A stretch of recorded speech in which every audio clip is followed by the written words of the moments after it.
buongiorno, benvenuti alla TG Sicilia. Le principali notizie. Mutui, si muove Schifani, in arrivo un bando di 50 milioni per 20.000 famiglie che non ce la fanno a pagare le rate sulla prima casa. Caro Voli, da oggi è online il portale della Regione per ottenere il contributo sul prezzo dei biglietti aerei per i residenti, ma le tariffe sono in costante aumento. Palermo, al via la vaccinazione anti-influenzale in 83 farmacie, anche in provincia. È gratis per gli over 65, i fragili, le donne in gravidanza e postpartum, le forze di polizia e i vigili del fuoco. Catania e il racket, finito nella bufera per le accuse di aver pagato il pizzo alla famiglia Alieni, il gruppo di Martino, legato a Confindustria, mantiene il silenzio. Lotta alla mafia, il procuratore generale Zuccaro tra gli studenti catanesi, dopo la cattura di Messina Denaro, probabilmente la cupola non c'è più. Stabilimenti balneari, la Corte di Cassazione boccia la sentenza che obbligava ad assegnare le nuove concessioni entro fine anno. Per il sindacato una decisione che fa ben sperare. Da Fiorello a Teresa Mannino al volo, la Sicilia in gran spolvero al nuovo Sanremo di Amadeus, dal 6 al 10 febbraio. Catania e Messina, in vista del derby, gli etnei pareggiano con la Virtus, creano molto e sprecano troppo. I peloritani vincono dopo 48 giorni e Modica salva la panchina.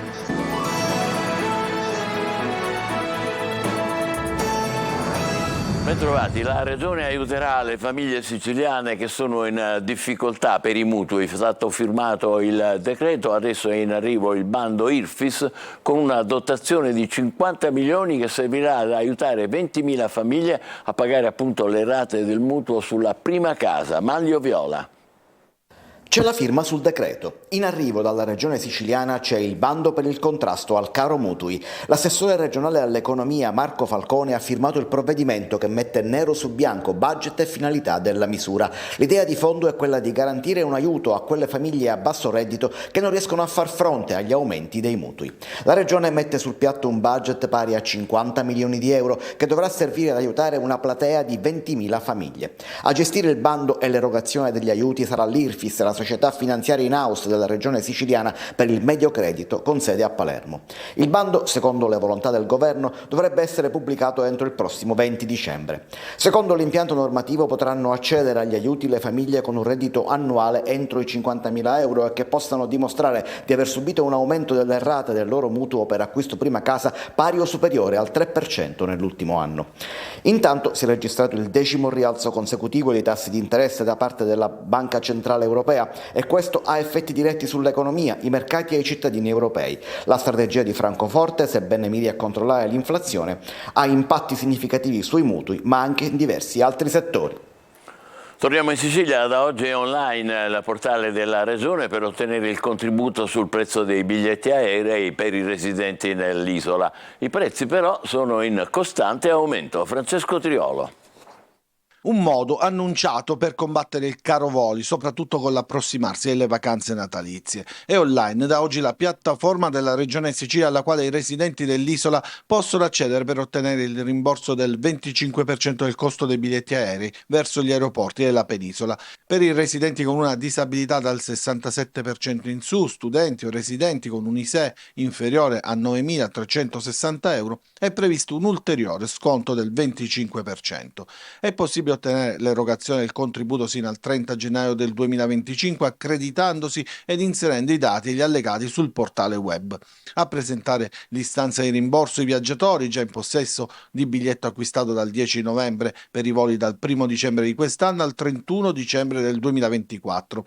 La richiesta di contributo può essere richiesta tramite la piattaforma entro 30 giorni dalla data del volo. Insomma, una prima risposta, anche se da molti giudicata ancora non sufficiente per contrastare il caro voli.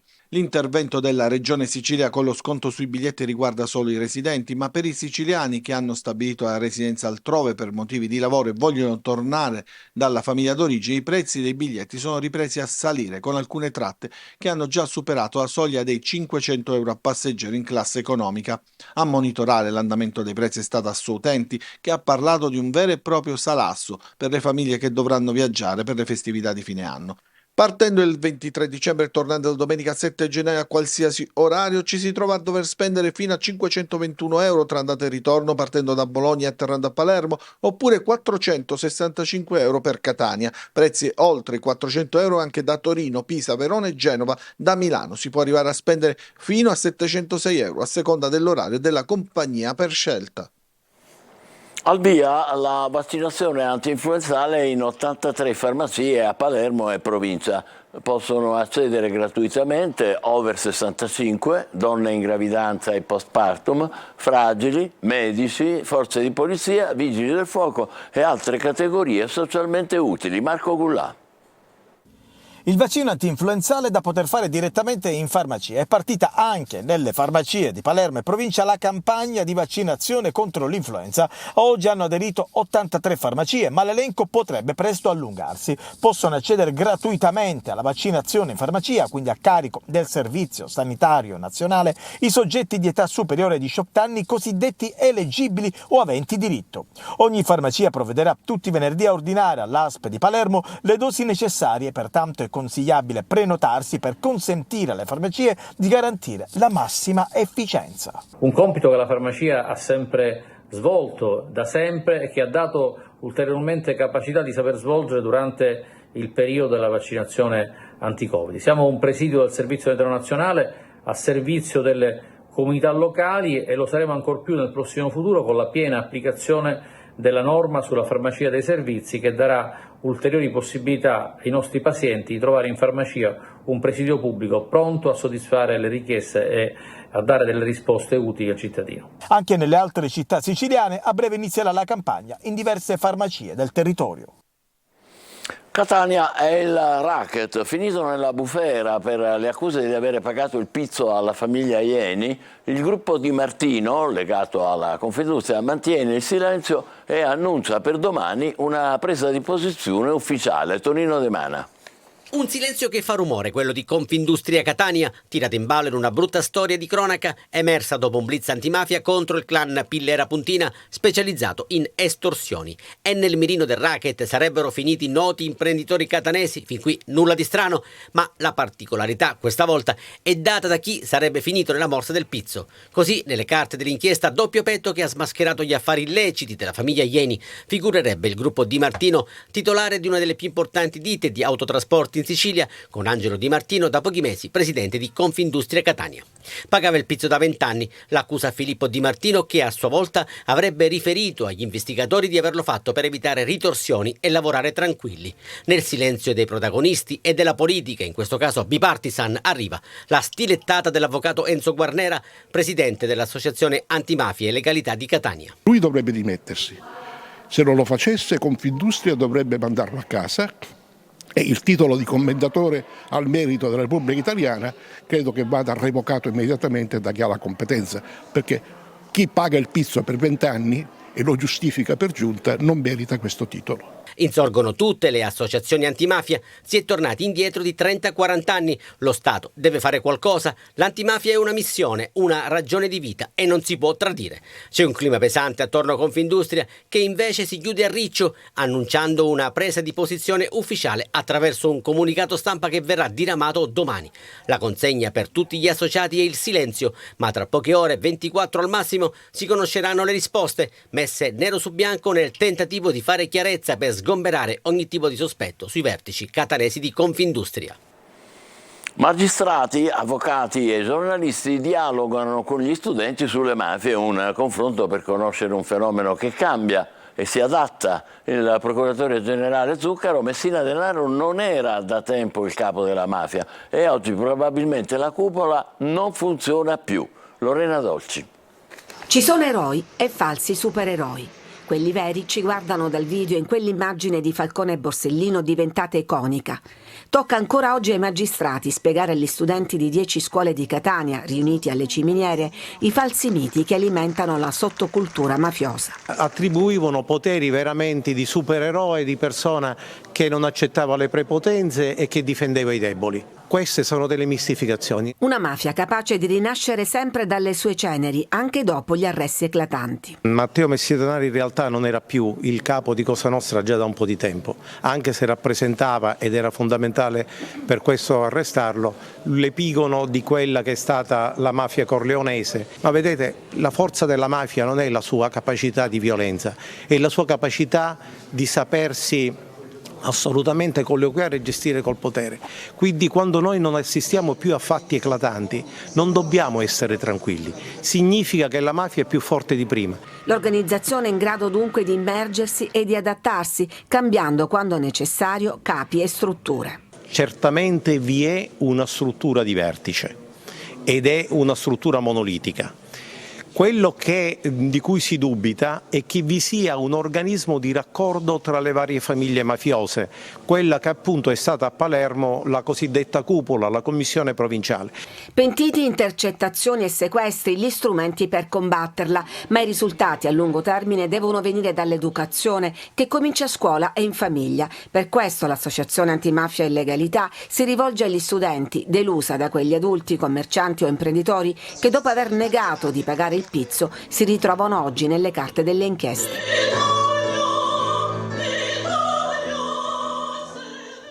Nonostante si trovasse ai domiciliari a Catania e fosse stato ammonito, continuava a vessare l'ex moglie 38enne con continui messaggi su Facebook e minacce di morte, anche nei confronti del figlio minorenne che viveva con la madre. Per questo un quarantenne è stato arrestato dalla polizia che su decisione della procura ha condotto l'uomo in carcere a Piazza Lanza sospendendo i domiciliari.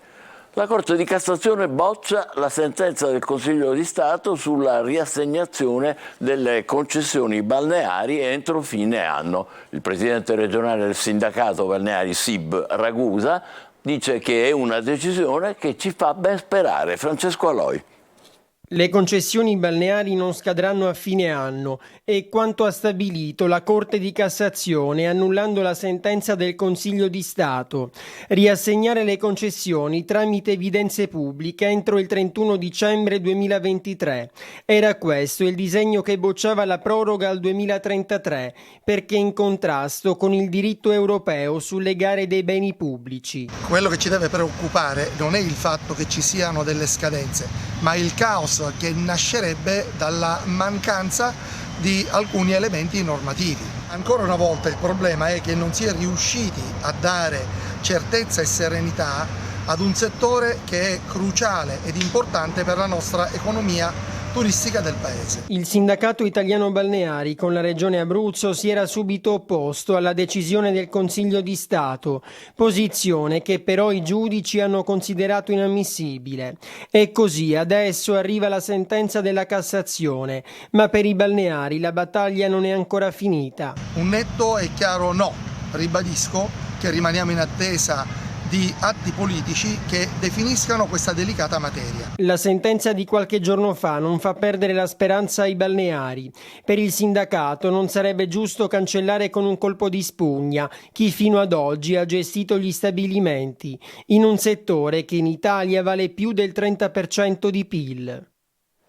A Palermo studenti di tutta Italia per rileggere le novelle di Pirandello. Al convegno internazionale di studi pirandelliani anche docenti universitari che hanno illustrato il particolare rapporto fra il drammaturgo agrigentino e l'America. Davide Sardo.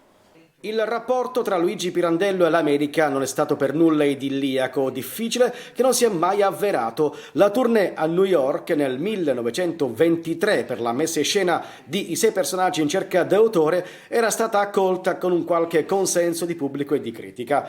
Ne ha parlato a Palermo agli studenti la docente del College Rochester di New York Maria Rosaria Vitti Alexander nel corso della 60ª edizione del convegno internazionale di studi pirandelliani. Pirandello pensava che l'America sarebbe stata il suo trionfo e lo è stato per alcune cose, il teatro eccetera eccetera, però non esattamente come lui l'aveva sognato. Sono oltre 400 i giovani studenti da tutta Italia che hanno la possibilità di apprendere le nozioni culturali dello scrittore e drammaturgo agrigentino, premio Nobel per la letteratura. Siamo riusciti a immedesimarci in quelli che sono i personaggi di Pirandello e sicuramente comprendere ciò che effettivamente può essere funzionale per il nostro presente e per il nostro futuro. La cerimonia conclusiva si svolgerà al Teatro Politeama il 5 dicembre. Per l'occasione sarà presente anche il maestro Beppe Vessicchio, che presenzierà alla consegna del premio per la migliore composizione musicale.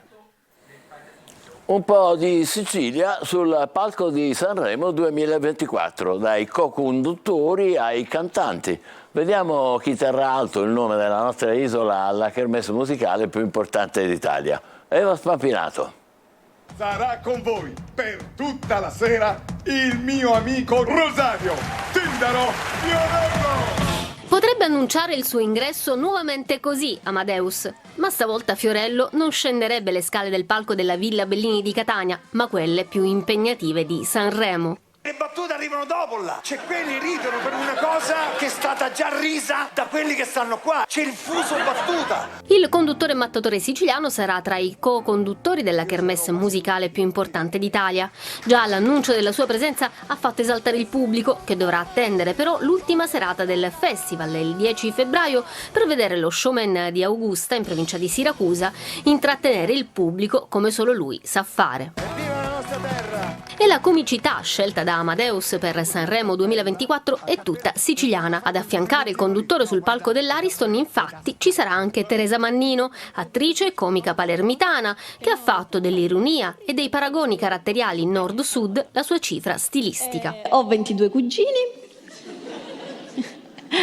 sì, tipica reazione da milanese. Quando lo dico a Palermo, 22 cugini rimangono tutti così, come dire, normale, no? Cioè, anzi, pochi, come mai ce ne ha così pochi, penso? Saranno 27 i concorrenti big in gara e la Sicilia sarà rappresentata da un trio dai numeri impressionanti, amatissimi in tutto il mondo e per 2/3 siciliani. Il Volo. Signori, si va, ci siamo a Sanremo. Si va. Ciao ragazzi, ci vediamo a Sanremo. Ciao. La prima partecipazione a Sanremo è datata 2009, il 2015 è l'anno della loro vittoria con Grande Amore. Nel 2019 l'ultima partecipazione con Musica che resta. Appuntamento dal 6 al 10 febbraio. Facciamo una breve pausa, tra poco il calcio con Catania e Messina in vista del derby. State con noi.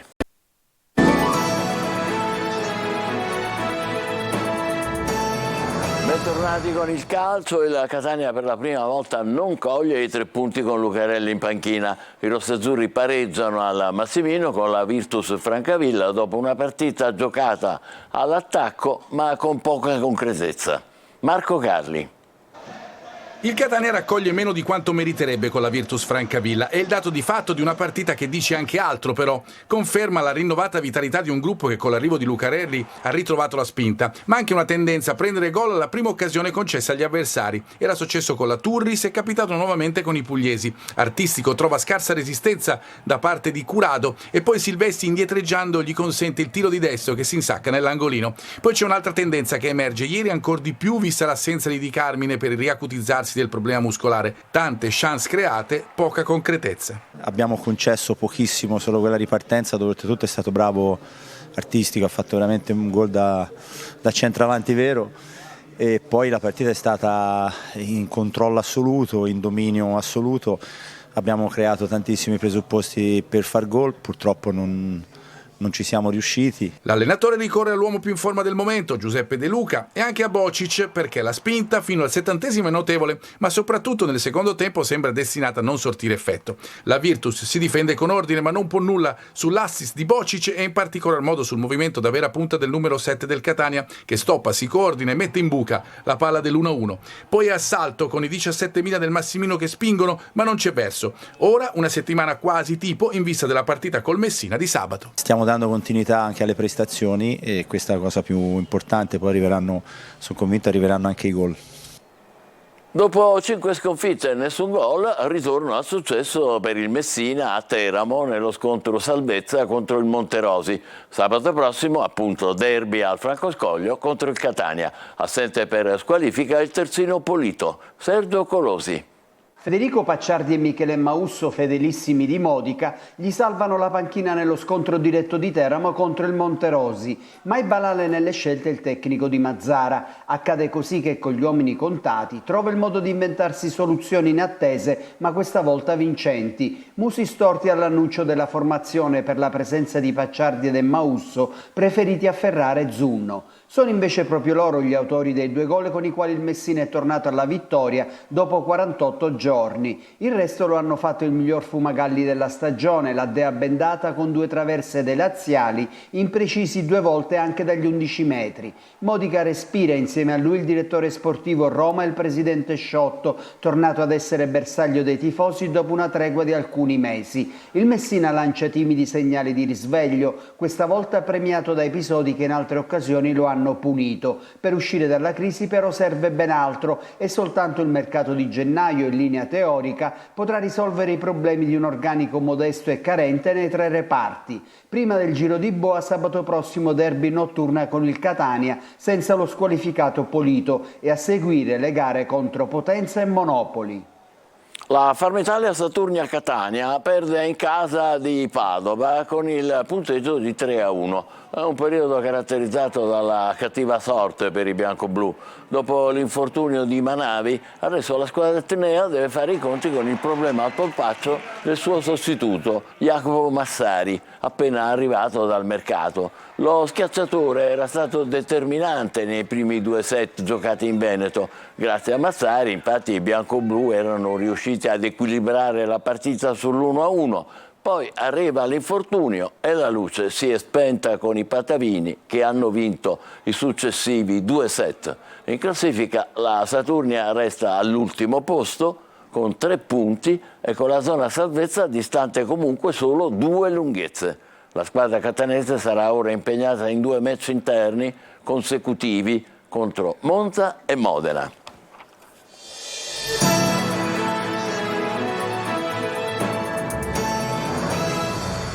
Davvero dobbiamo credere che il gruppo dell'attuale presidente di Confindustria Catania paghi il pizzo o lo abbia pagato più o meno da 20 anni? No, non possiamo crederci, anche se la notizia viene fuori da un'inchiesta poderosa, a doppio petto, di cui abbiamo recentemente riferito. L'interessato ha sempre detto: condanno le estorsioni, lo ribadisco a ogni riunione, nessuno deve pagare, su questo siamo impegnati con tutte le nostre forze, e quindi siamo increduli, duramente colpiti, e visto che nessuno reagisce o fa commenti, ci deve essere un equivoco, anzi ci aspettiamo conferme di fiducia assoluta nella legalità e in comportamenti coerenti, perché altrimenti sarebbe un crollo generalizzato. Anni di impegno, di lotta delle forze di polizia, delle istituzioni, della società civile, costati anche sangue, vanificati di colpo. Possibile che convivano ispirazioni e comportamenti così contraddittori? Siamo costretti a subire quanto dichiara Nicola Grassi, presidente dell'ASAEC, che è l'associazione anti-estorsione di Catania. Qual è la novità, si chiede? Alla luce delle recenti evidenze investigative, dice, emerge chiaramente come vi sia una vera e propria emergenza pizzo.